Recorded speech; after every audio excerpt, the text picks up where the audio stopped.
ആകാശവാണി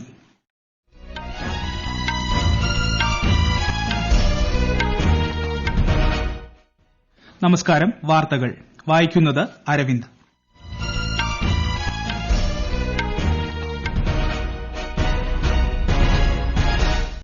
പ്രധാന വാർത്തകൾ. ദ്വിദിന സന്ദർശനത്തിനായി പ്രധാനമന്ത്രി നരേന്ദ്രമോദി ഗുജറാത്തിലെത്തി. രാജ്യത്ത് കോവിഡ് ചികിത്സയിലുള്ളവരുടെ എണ്ണം കുറയുന്നു. രോഗമുക്തി നിരക്ക് 91.15%. കേരളത്തിൽ ദശലക്ഷം പേരിലെ കോവിഡ് പരിശോധനകളുടെ എണ്ണം ദേശീയ ശരാശരിയേക്കാൾ കൂടുതലായി. തെരഞ്ഞെടുപ്പ് പ്രചാരണ ചൂടിൽ ബീഹാറും മധ്യപ്രദേശും. ആവേശത്തിൽ മുന്നണികൾ. ഐപിഎല്ലിൽ ഇന്ന് കിങ്സ് 11 പഞ്ചാബും രാജസ്ഥാൻ റോയൽസും ഏറ്റുമുട്ടും. വൈകിട്ട് ഷെയ്ഖ് സയിദ് മൈതാനത്താണ് മത്സരം. വാർത്തകൾ വിശദമായി. ഇന്ത്യയുടെ ഉരുക്കു മനുഷ്യനായ സർദാർ വല്ലഭായ് പട്ടേലിന്റെ 145ാം ജന്മവാർഷികം രാജ്യം നാളെ ആഘോഷിക്കും. രാഷ്ട്രീയ ഏകതാ ദിവസമായിട്ടാണ് രാജ്യം ഈ ദിനം ആചരിക്കുന്നത്. 2 ദിവസം നീളുന്ന സന്ദർശനത്തിനായി പ്രധാനമന്ത്രി നരേന്ദ്രമോദി ഗുജറാത്തിലെത്തി. ഇന്നു രാവിലെ അഹമ്മദാബാദിലെത്തിയ പ്രധാനമന്ത്രി സർദാർ വല്ലഭായ് പട്ടേലിന്റെ ജന്മവാർഷിക ദിനമായ നാളെ ഏകതാ പ്രതിമയിൽ നടക്കുന്ന പ്രത്യേക ചടങ്ങുകളിൽ പങ്കെടുക്കും. കൂടുതൽ വിവരങ്ങളുമായി കരോൾ എബ്രഹാം. ഇന്ന് രാവിലെ ഗുജറാത്തിലെ ഗാന്ധിനഗറിലെത്തിയ പ്രധാനമന്ത്രി അന്തരിച്ച മുൻ ഗുജറാത്ത് മുഖ്യമന്ത്രി കേശുഭായ് പട്ടേലിന് ആദരാഞ്ജലികൾ അർപ്പിച്ചു. പ്രധാനമന്ത്രിയെ ഗുജറാത്ത് ഗവർണർ ആചാര്യ ദേവ്വ്രത്, മുഖ്യമന്ത്രി വിജയ് രൂപാനി തുടങ്ങിയവർ ചേർന്നാണ് സ്വീകരിച്ചത്. സർദാർ വല്ലഭായ് പട്ടേലിന്റെ 145ാം ജന്മവാർഷിക ദിനമായ നാളെ പ്രധാനമന്ത്രി നരേന്ദ്രമോദി നർമ്മദ ജില്ലയിലെ ഏകതാ പ്രതിമയിൽ അദ്ദേഹത്തിന് ആദരം സമർപ്പിക്കും. രാഷ്ട്രീയ ഏകതാ ദിവസ് ആചരണത്തിന്റെ ഭാഗമായി സംഘടിപ്പിക്കുന്ന കേന്ദ്ര സായുധ പോലീസ് സേനകളുടെയും ഗുജറാത്ത് പോലീസിന്റെയും സംയുക്ത പരേഡിനെ അദ്ദേഹം അഭിസംബോധന ചെയ്യും. ഉത്തരാഖണ്ഡിലെ മുസോറിയിൽ പരിശീലനത്തിലേർപ്പെട്ടിരിക്കുന്ന സിവിൽ സർവീസ് പ്രൊബേഷണറി ഓഫീസർമാരുമായി പ്രധാനമന്ത്രി ആശയവിനിമയവും നടത്തും. കേവാദിയ, അഹമ്മദാബാദ് എന്നിവിടങ്ങളെ യോജിപ്പിച്ചുകൊണ്ടുള്ള രാജ്യത്തെ ആദ്യ സീപ്ലെയിൻ സൌകര്യവും ശ്രീ മോദി ഉദ്ഘാടനം ചെയ്യും. തന്റെ ദ്വിദിന സന്ദർശനത്തിൽ ഏകതാ പ്രതിമ സമുച്ചയത്തിൽ നിരവധി വികസന പദ്ധതികൾക്കും പ്രധാനമന്ത്രി തുടക്കം കുറിക്കും. സർദാർ പട്ടേൽ ജൈവ പാർക്ക്, ഏകതാ മാൾ, ഏകതാ പ്രതിമ മുതൽ ശ്രേഷ്ഠ ഭാരത് ഭവൻ വരെയുള്ള ബോട്ട് സേവനം തുടങ്ങിയവ ഇതിൽ ഉൾപ്പെടുന്നു. News desk, Akashvani. രാജ്യത്ത് ചികിത്സയിൽ കഴിയുന്ന കോവിഡ് രോഗികളുടെ എണ്ണം 6 ലക്ഷത്തിൽ താഴെയായി. 5.94 ലക്ഷത്തോളം പേരാണ് നിലവിൽ ചികിത്സയിലുള്ളത്. ആകെ രോഗബാധിതരുടെ 7.35% പേർ മാത്രമാണ് നിലവിൽ ചികിത്സയിൽ കഴിയുന്നത് എന്ന് ആരോഗ്യ മന്ത്രാലയം അറിയിച്ചു. 91.15% നിലവിലെ രോഗമുക്തി നിരക്ക്. കഴിഞ്ഞ 24 മണിക്കൂറിനിടെ 57,000-ലേറെ പേരാണ് രോഗമുക്തി നേടിയത്.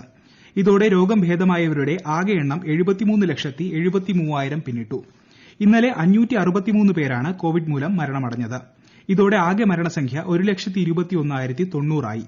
നിലവിൽ 1.5% മരണനിരക്ക്. കേരളത്തിൽ ദശലക്ഷം പേരിലെ രോഗപരിശോധനകളുടെ എണ്ണം ദേശീയ ശരാശരിയേക്കാൾ കൂടുതലാണ് എന്ന് ഇന്നലെ മുഖ്യമന്ത്രി പറഞ്ഞു. 13%-ത്തോളമാണ് നിലവിൽ സംസ്ഥാനത്ത് രോഗസ്ഥിരീകരണ നിരക്ക്. ഇന്നലെ 7,020 പേർക്കാണ് രോഗം സ്ഥിരീകരിച്ചത്. നിലവിൽ കോവിഡ് ചികിത്സയിൽ കഴിയുന്നത് 91,784 പേർ. 26 മരണം കൂടി റിപ്പോർട്ട് ചെയ്തതോടെ കോവിഡ് മൂലം സംസ്ഥാനത്ത് മരണമടഞ്ഞവരുടെ ആകെ എണ്ണം 1,429 ആയി. 24 മണിക്കൂറിനിടെ 54,339 സാമ്പിളുകളാണ് പരിശോധിച്ചത്. ലോകത്ത് ഇതുവരെ കോവിഡ് സ്ഥിരീകരിച്ചവരുടെ എണ്ണം 4,53,00,000 കവിഞ്ഞു.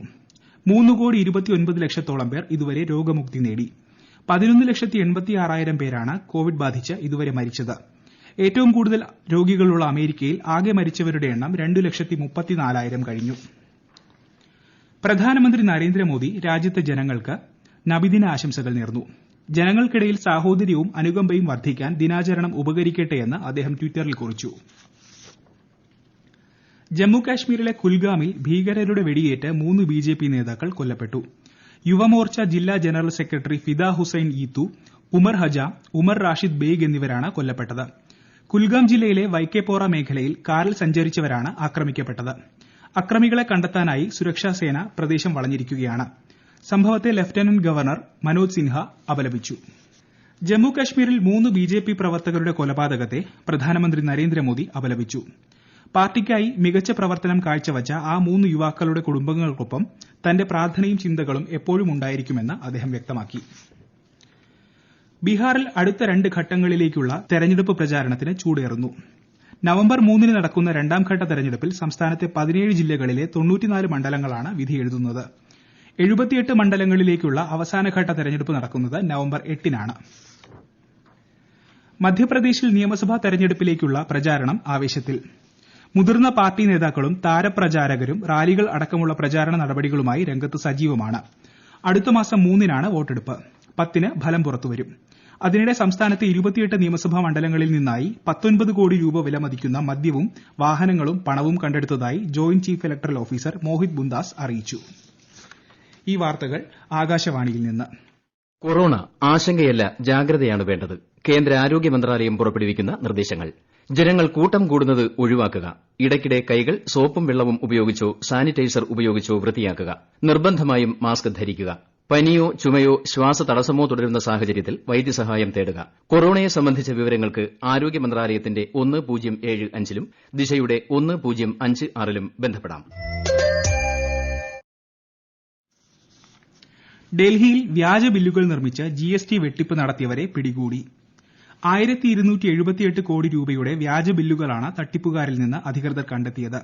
റാക്കറ്റിലെ പ്രധാനിയായ ആശിഷ് അഗർവാളിനെ ഇന്നലെ അറസ്റ്റ് ചെയ്ത് ജുഡീഷ്യൽ കസ്റ്റഡിയിൽ വിട്ടു. മഹാമാരി പിടിച്ചുലച്ച യുഎസിൽ 3-ാം പാദത്തിൽ അതിവേഗ സാമ്പത്തിക വളർച്ച രേഖപ്പെടുത്തി. ജൂലൈ മുതൽ സെപ്റ്റംബർ വരെയുള്ള മാസങ്ങളിലെ ജിഡിപിയിൽ മുൻ വർഷങ്ങളിലേക്കാൾ 33.1% വളർച്ചയാണ് ഉണ്ടായത്. ഐപിഎല്ലിൽ ഇന്ന് നടക്കുന്ന മത്സരത്തിൽ കിങ്സ് 11 പഞ്ചാബും രാജസ്ഥാൻ റോയൽസും ഏറ്റുമുട്ടും. ഇന്ത്യൻ സമയം വൈകിട്ട് 7:30-ന് ഷെയ്ഖ് സയ്യിദ് മൈതാനത്താണ് മത്സരം. 12 കളിയിലെ 6 വിജയം ഉൾപ്പെടെ 12 പോയിന്റുമായി പട്ടികയിൽ 4-ാം സ്ഥാനത്താണ് പഞ്ചാബ്. അതേസമയം 10 പോയിന്റ് മാത്രമുള്ള രാജസ്ഥാനു പിന്നിൽ ചെന്നൈ മാത്രമാണുള്ളത്. ഇന്നലെ നടന്ന മത്സരത്തിൽ ചെന്നൈ സൂപ്പർ കിങ്സ് കൊൽക്കത്തയെ 6 വിക്കറ്റിന് പരാജയപ്പെടുത്തിയിരുന്നു. ട്രെയിനുകളിലെ വനിതാ യാത്രക്കാരുടെ സുരക്ഷിതത്വത്തിനായി രാജ്യത്തെ എല്ലാ സോണുകളിലും മേരി സഹേലി പദ്ധതിക്ക് റെയിൽവേ തുടക്കം കുറിച്ചു. ഈ സെപ്റ്റംബറിൽ പരീക്ഷണാടിസ്ഥാനത്തിൽ സൌത്ത് സോണിൽ മാത്രം ആവിഷ്കരിച്ച പദ്ധതിയായ മേരി സഹേലിക്ക് മികച്ച പ്രോത്സാഹനം ലഭിച്ചതിനെ തുടർന്നാണ് രാജ്യത്തെ എല്ലാ സോണുകളിലേക്കും പദ്ധതി നീട്ടാൻ റെയിൽവേ തീരുമാനിച്ചത്. ട്രെയിൻ യാത്ര നടത്തുന്ന എല്ലാ വനിതകൾക്കും സമ്പൂർണ്ണ സുരക്ഷിതത്വം നൽകാനാണ് പദ്ധതി ലക്ഷ്യം വയ്ക്കുന്നതെന്ന് റെയിൽവേ മന്ത്രാലയം അറിയിച്ചു. കേരളത്തിൽ ഒറ്റപ്പെട്ട മഴയ്ക്ക് സാധ്യത. അടുത്ത മാസം 1-2 തീയതികളിൽ ഇടുക്കി, പത്തനംതിട്ട ജില്ലകളിൽ ശക്തമായ മഴ പെയ്തേക്കും. ഇടിമിന്നലിന് സാധ്യതയുള്ളതിനാൽ ജാഗ്രത പുലർത്തണമെന്നും മുന്നറിയിപ്പുണ്ട്. അർജന്റീന ഫുട്ബോൾ ഇതിഹാസം ഡീഗോ മറഡോണയ്ക്ക് ഇന്ന് 60-ാം പിറന്നാൾ. അർജന്റീനയ്ക്ക് വേണ്ടി 4 ലോകകപ്പുകൾ കളിച്ച അദ്ദേഹം 1986-ൽ ടീം ലോകകപ്പ് ജയിക്കുന്നതിൽ സുപ്രധാന പങ്കുവഹിച്ചു. പിന്നീട് ദേശീയ ടീമിന്റെ കോച്ചായും പ്രവർത്തിച്ചിട്ടുണ്ട്. അടുത്ത മാസം 5-ാം തീയതി നടത്താനിരുന്ന കൊൽക്കത്ത അന്താരാഷ്ട്ര ചലച്ചിത്രമേള മാറ്റിവച്ചു. കോവിഡ് പശ്ചാത്തലത്തിലാണ് മേള മാറ്റിവയ്ക്കാനും അടുത്ത വർഷം നടത്താനും തീരുമാനിച്ചത്. MBBS അടക്കമുള്ള മെഡിക്കൽ ബിരുദ കോഴ്സുകളിൽ സർക്കാർ സ്കൂൾ വിദ്യാർത്ഥികൾക്ക് 7.5% സംവരണം ഏർപ്പെടുത്താൻ തമിഴ്നാട് സർക്കാർ തീരുമാനിച്ചു. കഴിഞ്ഞ മാസം 15-നാണ് തമിഴ്നാട് നിയമസഭ ഇതു സംബന്ധിച്ച ബിൽ പാസാക്കിയത്. എന്നാൽ ബില്ലിന് ഗവർണറുടെ അംഗീകാരം ലഭിച്ചിട്ടില്ല. സർക്കാർ, സ്വകാര്യ മെഡിക്കൽ കോളേജുകളിലെ സർക്കാർ സീറ്റുകൾക്ക് ഇത് ബാധകമാകും. എയർ ഇന്ത്യ ഏറ്റെടുക്കാൻ താൽപര്യപത്രം സമർപ്പിക്കാനുള്ള അവസാന തീയതി നീട്ടി. ഡിസംബർ 14 വരെയാണ് നീട്ടിയത്. വ്യോമയാന മന്ത്രി ഹർദീപ് സിംഗ് പുരിയാണ് ഇക്കാര്യം അറിയിച്ചത്. 2024ഓടെ ഓരോ ഗ്രാമീണ ഭവനത്തിലേക്കും പൈപ്പ് വെള്ള കണക്ഷൻ വഴി ഒരാൾക്ക് പ്രതിദിനം 55 ലിറ്റർ കുടിവെള്ളം ലഭ്യമാക്കാൻ വിഭാവനം ചെയ്യുന്ന ജൽജീവൻ ദൌത്യം കേന്ദ്ര പദ്ധതിയുടെ കേരളത്തിലെ നിലവിലെ സ്ഥിതി കേന്ദ്ര ജൽശക്തി മന്ത്രാലയം അവലോകനം ചെയ്തു. ജലവിതരണം സാർവത്രികമായി ലഭ്യമാക്കുക എന്ന ലക്ഷ്യം കൈവരിക്കുന്നതിനുള്ള ശ്രമങ്ങളിൽ സംസ്ഥാന സർക്കാരിന് പൂർണ്ണ സഹായം നൽകാൻ കേന്ദ്ര സർക്കാർ പ്രതിജ്ഞാബദ്ധമാണ് എന്ന് കേന്ദ്ര പ്രതിനിധികൾ വ്യക്തമാക്കി. രാജ്യത്ത് നിലവിലുള്ള താങ്ങുവില സമ്പ്രദായം തുടർന്നുകൊണ്ടുതന്നെ 2020-21 ഖാരിഫ് വിളകളും സർക്കാർ സംഭരിക്കുന്നു.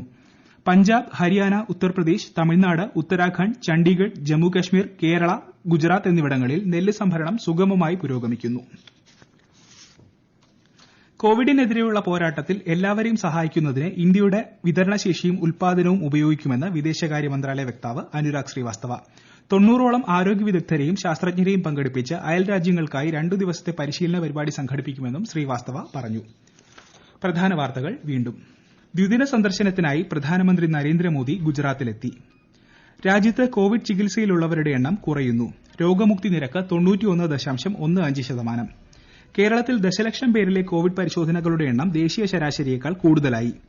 തെരഞ്ഞെടുപ്പ് പ്രചാരണ ചൂടിൽ ബീഹാറും മധ്യപ്രദേശും. ആവേശത്തിൽ മുന്നണികൾ. ഐപിഎല്ലിൽ ഇന്ന് കിങ്സ് 11 പഞ്ചാബും രാജസ്ഥാൻ റോയൽസും ഏറ്റുമുട്ടും. വൈകിട്ട് ഷെയ്ഖ് സയ്യിദ് മൈതാനത്താണ് മത്സരം. വാർത്തകൾ കഴിഞ്ഞു. അടുത്ത വാർത്താ പ്രക്ഷേപണം വൈകിട്ട് 6:30-ന്.